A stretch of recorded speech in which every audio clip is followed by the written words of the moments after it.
Morning to you. This is another beautiful day, and on Nigeria Today Live this morning, as we talk on relationship and lifestyle. My name is Olori Adejoke Adobe David. I hope you've been having a wonderful time with Iribame and Blossom. And thank you to Reverend Mike Olang for that arise and shining. I hope you are rising and you're shining wherever you are this morning. Okay, so now back to the business of relationship and lifestyle. How do we manage toxic habits in the course of our relationship? What kind of lifestyle pattern are we looking at? And this morning we're looking at on learning toxic habit, building healthier relationship patterns. What are those patterns? Is it possible for us to build a healthier relationship pattern when you're going through toxic habits? To discuss this morning is Opeoluwa Dutoye. She is a podcast host and also a communication professional. Good morning, Opeoluwa. How are you this morning? Good morning, Olori. Great. Great. So good to have you this Hope you morning. can hear me clearly. Okay, so Opeoluwa, how can you define toxic habits in the course of relationship? Can you help us with that definition?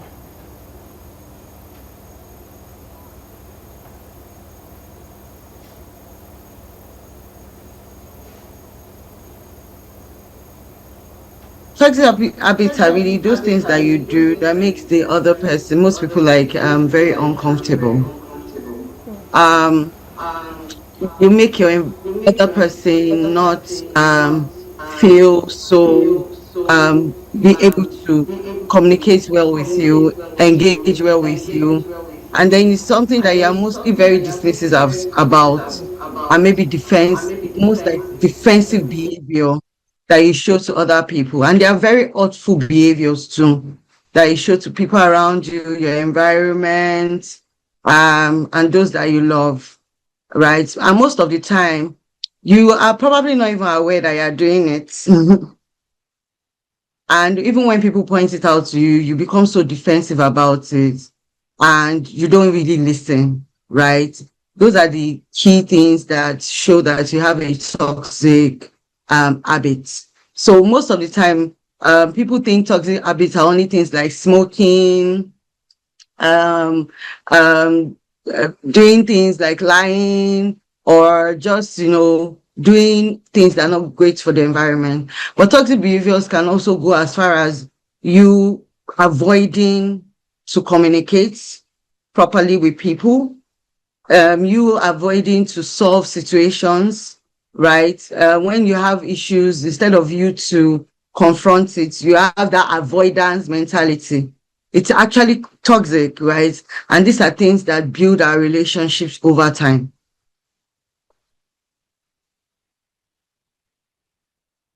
Building healthier relationship patterns. How can we build healthier relationship patterns? What are the ways we can build it? Healthy relationship patterns, most of the time, right? We always think about ourselves only. We don't think about the other person, right? You're only thinking about, oh, what makes me feel good?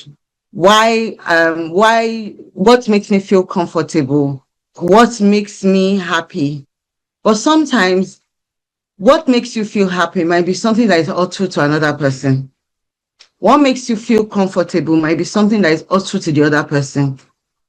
And lack of communication, most of the time, causes a lot of lapses, right, within us. When you don't communicate clearly, you are not building a good relationship. So let's say, for example, somebody hurt you, somebody did something to you, but instead of letting the person know that, this thing you did, this behavior that you did, this action that you did hurts me, you now keep it in yourself. You're angry with the person. Oh, when you're keeping it within yourself, like, and you just say, I'm just going to cut that person off. It's a toxic behavior.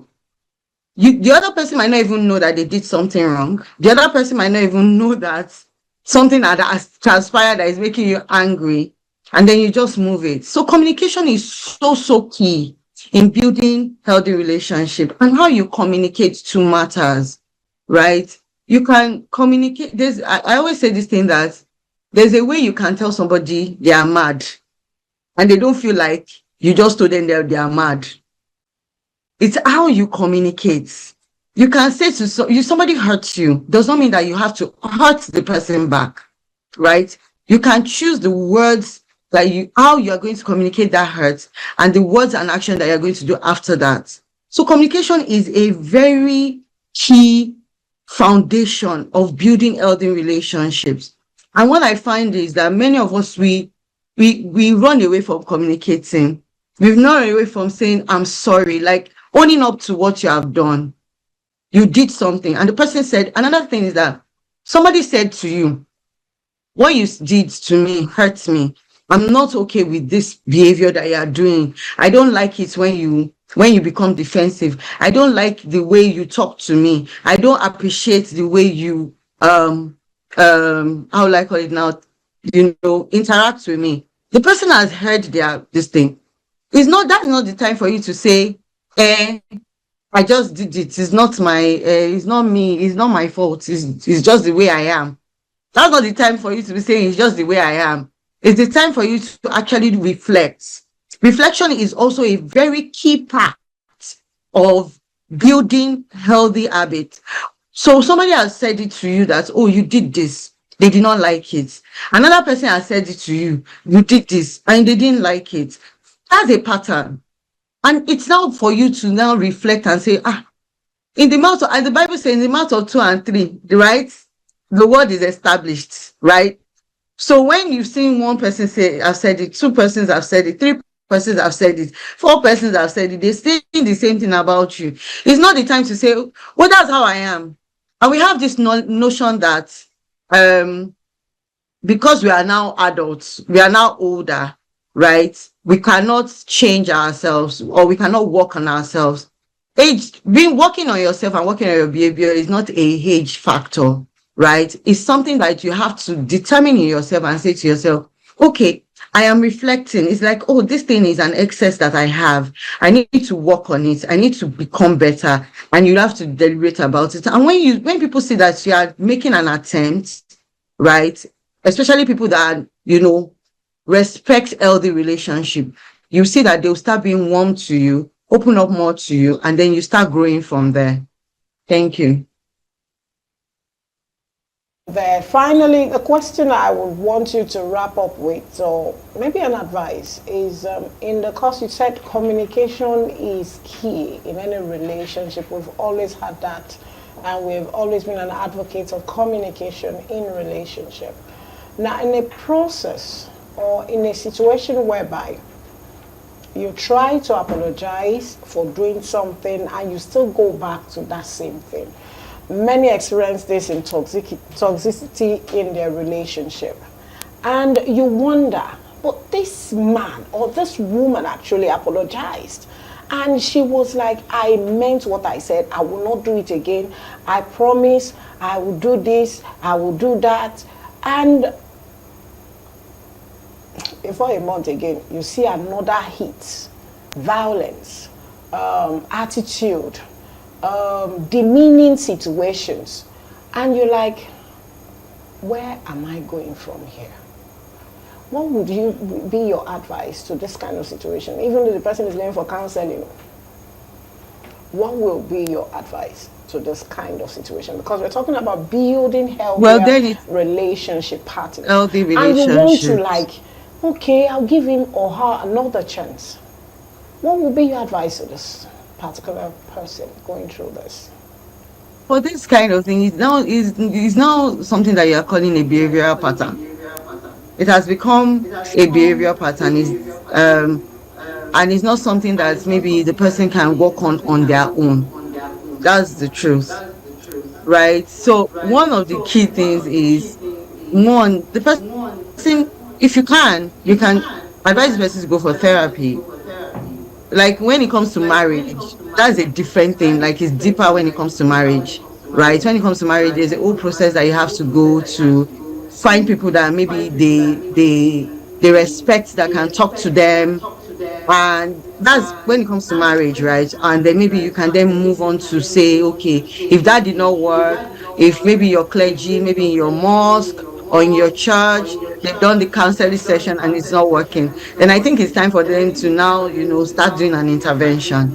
But when it comes to friendships, I learned something from my dad when I was growing up. And my dad always said something, that everybody cannot be your friend. And we should learn to be able to label relationships. And it's okay to move people from one bracket of relationship to another. So what do I mean by that? You have a friend, maybe you have somebody that maybe you went to school with. The person is your schoolmate. You have a colleague in the office. The person is your colleague. You have a neighbor. The person is your neighbor. Then when you are building those relationships, you now see that, oh, this person is like, our values are aligned. Then you can then move them to the friendship distance zone. But when they are now your friends and you're now noticing that, this behavior, we've tried to address this with this person and this person is not changing. It's okay for you to move the person back to acquaintance. There's nothing wrong in that. You are cordial with the person. It's just that the person is not that so close anymore to hurt you. Right? So learn to label your relationships. What I find is that everybody, because you are laughing with somebody and the person is nice to you, we just automatically say this person is my friend. Friendship is deep. Friendship is not something you just use lip service on. Friendship is not something that you just we go to the movies together. No, friends are people that are supposed to be able to support you, be able to be your backbone, to be able to be there when you need them, to be your place of comfort and safety. If your friendships do not align with your values and they don't feel like a safe space, then you need to reevaluate that relationship. It doesn't mean that you are going to cut the friend, like, oh no, this person is no longer my friend. No. Friend, yes. Or this person, I don't want this person in my life anymore. You can just, maybe the person was a church member, you can relocate the person back to church member. Maybe the person was just your colleague, you can relocate the person back to colleague. But friendship is sacred and it should be treated as such, and it should be a mutual understanding and exchange of value and respect. Thank you. Our darling Opeoluwa Dutoye, she is a podcast host and also a communications professional. Thank you so much for joining us this morning on this beautiful discussion on learning. Thank you for having me, Olori. Habits, okay, building a healthier relationship patterns. Thank you so much. Thank you. Wish you the very best of today. Okay, bye for now. Thank you. Yes, it's time for us to move on as we continue Nigeria Today Live.